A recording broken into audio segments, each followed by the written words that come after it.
নমস্কার। আমরা রাজ্যের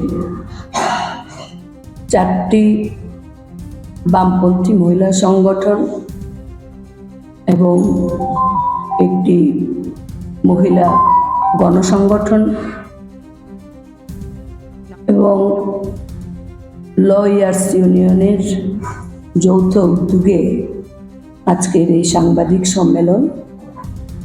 এই সম্মেলনে মূলত যে বিষয়টা সেটা হলো আগামী 20শে জুলাই দেশের যে বর্ষাকালীন সংসদ অধিবেশন শুরু হতে যাচ্ছে, সেদিন দেশের প্রতিটি এলাকা থেকে নারীরা দিল্লিতে আসবেন। একটাই স্লোগান, একটাই দাবি, এই বর্ষাকালীন অধিবেশনে শর্তহীন 33% রিজার্ভেশন মহিলাদের জন্য কার্যকরী করতে হবে।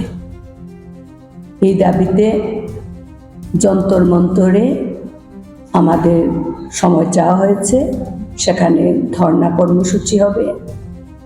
সেই কর্মসূচির অঙ্গ হিসেবেই আগামীকাল 11টায় আমরা আমাদের রাজ্যেও এই দাবিতে কর্মসূচি আমরা সংগঠিত করব।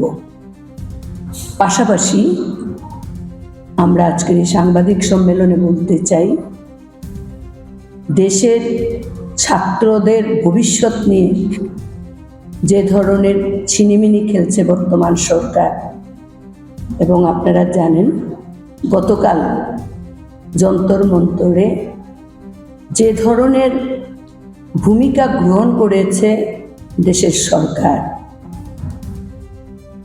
একজন অনশনরত বিজ্ঞানী সমাজবিদ, ওনাকে যেভাবে অপহরণ করা হয়েছে তার প্রতিবাদ আমরা জানাচ্ছি।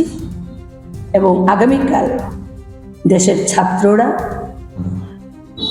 দেশের শিক্ষামন্ত্রী ধর্মেন্দ্র প্রধানের পদত্যাগের দাবিতে যে আন্দোলন দাবি, তার প্রতিও আমরা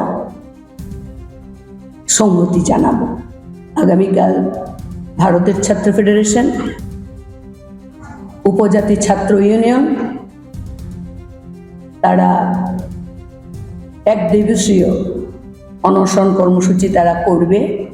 সেই কর্মসূচির প্রতিও আমাদের সংহতি থাকবে। আমার আলোচনায় 2টা বিষয় আমি রাখতে চাই।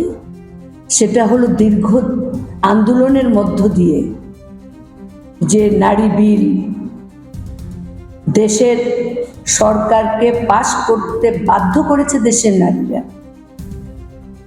সেই বিলের নাম পরিবর্তন করে নারী শক্তি বন্ধন অধিনিয়ম নামে তাকে নূতন আদলে তৈরি করে ডিলিমিটেশনের সাথে যুক্ত করে তার ভবিষ্যৎকে নষ্ট করা, এই যে ষড়যন্ত্র, তার প্রতিবাদ আমরা করছি।